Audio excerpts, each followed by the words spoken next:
मंदिरों में दो तरह का शिवलिंग का निर्माण होता है, ठीक है।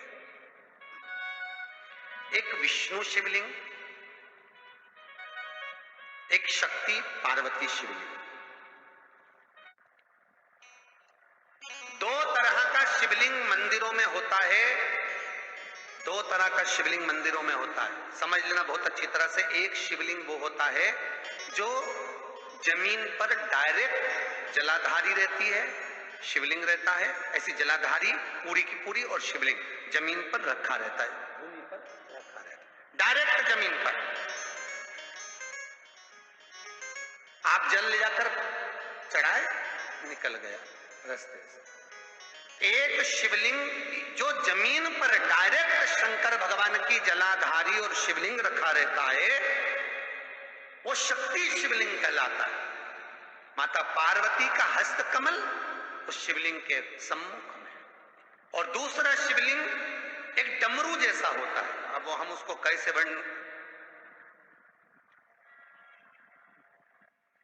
एक डमरू शिवलिंग होता है, ऐसा उसका स्टैंड होता है, ऐसा स्टैंड होता है, नीचे शिवलिंग रखने की जगह होती, फिर ऐसा होता है, फिर उसके ऊपर इस तरह शिवलिंग रखा होता है। एक दर्शन करें आप लोगों ने।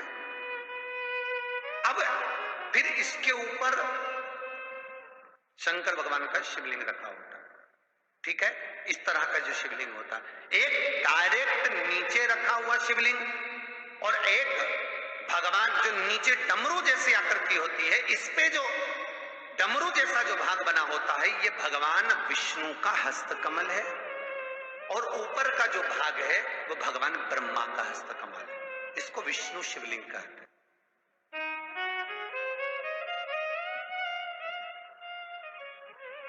इसको हरीश्वर महादेव भी कहा जाता है। कौन सा महादेव कहते हैं? हरि सर्वेश्वर महादेव।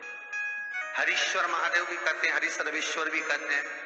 तो डमरू जैसा जो शिवलिंग का निर्माण हुआ है मंदिर में, अगर शिवलिंग ऊंचा है, शिवलिंग थोड़ी सी हाइट पर है, ऊंचाई पर है, और डमरू जैसा भाग फिर उसके ऊपर जलाधारी के बाद शिवलिंग निर्माण किया गया है, तो वो विष्णु शिवलिंग कहलाएगा, वो हरीश्वर शिवलिंग कहलाएगा, वो हरि वंश शिवलिंग कहलाएगा, हरीश्वर कहलाएगा। और जो डायरेक्ट सीधे जो रखा हुआ है, 12 ज्योतिर्लिंग के अगर आप दर्शन करेंगे तो कहीं पर भी आपको विष्णु शिवलिंग नहीं मिलेगा, केवल एक नागेश्वर को छोड़कर। कहां पर छोड़कर? जम के बोलिए। केवल एक नागेश्वर। नागेश्वर को छोड़कर बाकी के जितने 12 ज्योतिर्लिंग में शिवलिंग के दर्शन करोगे, सब शक्ति शिवलिंग मिलेंगे, सब जमीन पर। आप जितने भी देखेंगे, काशी का देखेंगे, महाकालेश्वर देखेंगे, तो डायरेक्ट जमीन पर जलाधारी बनी है महाकाल बाबा की, डायरेक्ट जमीन पर बनी, कोई ऊंचाई नहीं है, डायरेक्ट जमीन पर फिर शिवलिंग है। ओमकारेश्वर देख लीजिए, ममलेश्वर देख लीजिए, आप चाहें तो विश्वनाथ देख लीजिए, डायरेक्ट जमीन पर। सोमनाथ देख लीजिए, डायरेक्ट जमीन पर। केदारेश्वर देख लीजिए, डायरेक्ट जमीन पर। भीमाशंकर, वैद्यनाथ, डायरेक्ट। आप वैद्यनाथ जी के लाइव प्रसारण कभी चालू कर देखना, डायरेक्ट जमीन पर, डायरेक्ट। तो जितने भी शिवलिंग हैं सारे के सारे शक्ति शिवलिंग हैं। जो डमरू के भाग पर रखा हुआ है वो हरीश्वर शिवलिंग, विष्णु के हस्तकमल पर जो रखा है, तो शास्त्र कहता है आप शक्ति शिवलिंग का जब जब अभिषेक करें, बहुत ध्यान रखना अपनी जिंदगी में इस प्रसंग को श्रावण के महीने में बहुत ध्यान रखना। आपके आसपास में भी मंदिर हो तो उस पर ध्यान रखना।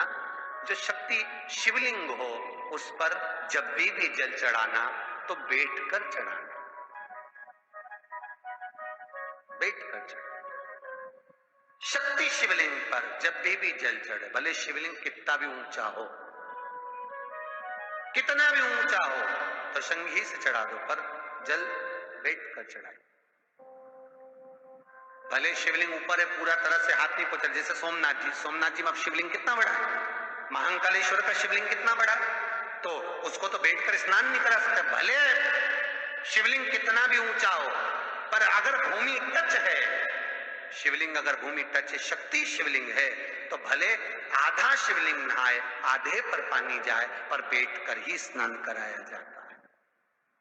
और महाराज यदि हरीश्वर शिवलिंग है अर्थात भगवान विष्णु के हस्त कमल पर, ब्रह्मा के हस्त कमल पर यदि शिवलिंग है तो वो शिवलिंग का जब भी स्नान कराएंगे, अभिषेक कराएंगे, पूजन कराएंगे तो खड़े होकर ही करना है। और खड़े होने का भी तरीका होता है, दोनों चरण बराबर में रखकर कभी भी शंकर भगवान के शिवलिंग का स्नान नहीं कराया जाता। महाराज दोनों चरण बराबर रखकर, अगर हरीश्वर शिवलिंग है, किसी मंदिर में शंकर को जल चढ़ाने के लिए आप गए हो और शंकर को जल चढ़ा रहे हो, तो हरीश्वर अगर शिवलिंग है तो दोनों पांव बराबर रखकर नहीं, एक सीधा चरण थोड़ा सा आगे रखिए और उल्टा चरण थोड़ा सा पीछे रखकर भगवान शंकर का जलाभिषेक करने पर लक्ष्मी जैसे अपने चरण रहते हैं, भगवान शंकर उसी तरह से लक्ष्मी को दौड़ाते हुए अपने घर में प्रवेश करा।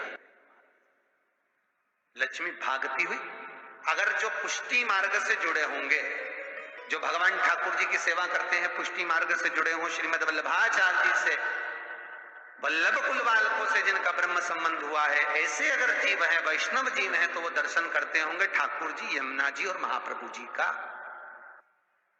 तो कैसा दर्शन करेंगे?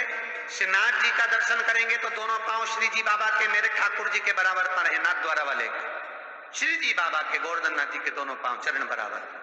श्रीमद वल्लभाचार्य जी का दर्शन करेंगे तो दोनों चरण बराबर के फोटो में मिलेंगे।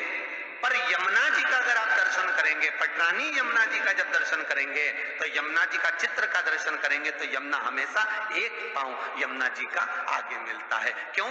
जो वैष्णव ठाकुर का दर्शन करे, श्रीमद वल्लभाचार्य जी के अनुसार भगवत चर्चा करे, उसके यहाँ यमुना भक्ति निरंतर प्रवेश करती जाए, इसलिए भागता हुआ चरण दौड़।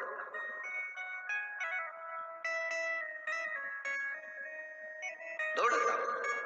तो शंकर भगवान का अगर हरीश्वर शिवलिंग है, कहीं शिवलिंग डमरू आकृति पर, अगर ऊंचाई पर है, हरीश्वर है, तो फिर जल खड़े होकर चढ़ाए, चरण आगे पीछे। बहुत ध्यान देना महाराज। हरीश्वर शिवलिंग का वर्णन किया महाराज, बहुत सुंदर बात कही है, बहुत ध्यान से सुनिएगा। शक्ति शिवलिंग के ऊपर जो जलाधारी लगती है, शक्ति शिवलिंग के ऊपर जो जलाधारी लगती है, वो 5 मिनट, 10 मिनट, आधा घंटा रखकर 24 घंटे के लिए हटा सकते हो। शक्ति शिवलिंग के ऊपर जो जलाधारी लगती है वो 15-20 मिनट रखकर, आधा घंटा रखकर आप हटा सकते हो। पर हरीश्वर शिवलिंग के ऊपर भगवान विष्णु के हस्त कमल पर जो शिवलिंग का निर्माण आपको भी वर्णन किया, अगर वो शिवलिंग है तो उस पर जलाधारी अगर लगी है तो कम से कम 5 घंटा, 8 घंटा तो जलाधारी को रखना पड़ेगा ही। बहुत ध्यान दीजिए महाराज।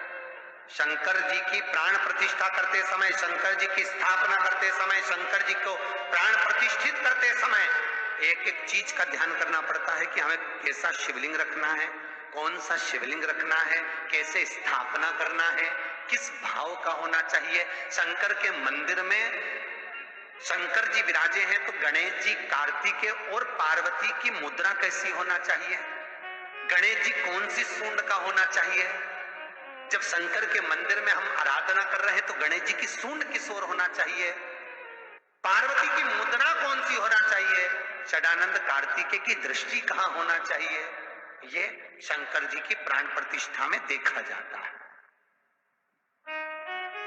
केवल मूर्ति वाले ने बाजार में मूर्ति बनाकर बेच दी और तुम गए, हमें शंकर जी का परिवार दे दो, हमारे मंदिर है छोटा सा, मैं वहां प्रतिष्ठा करना है, तुम बाजार में गए और शंकर जी का परिवार लेकर आ गए, शंकर जी लिया, कार्तिकेय लिया, पार्वती जी लिया, गणेश जी लिया और स्थापना करवा दी पंडित जी से, और बाद में बोली हमको थोड़ी कष्ट हो रहा है, हमको थोड़ी तकलीफ हो रही है, कहीं ये हम जब से लाए इससे तो नहीं हो रही, कहीं इससे तो नहीं, गलती तुम्हारी है,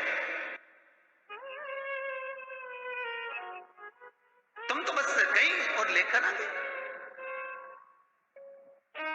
यहां तक शिव महापुराण की कथा कहती है कि तुम्हारे घर की मूर्ति जितनी पुरानी होती है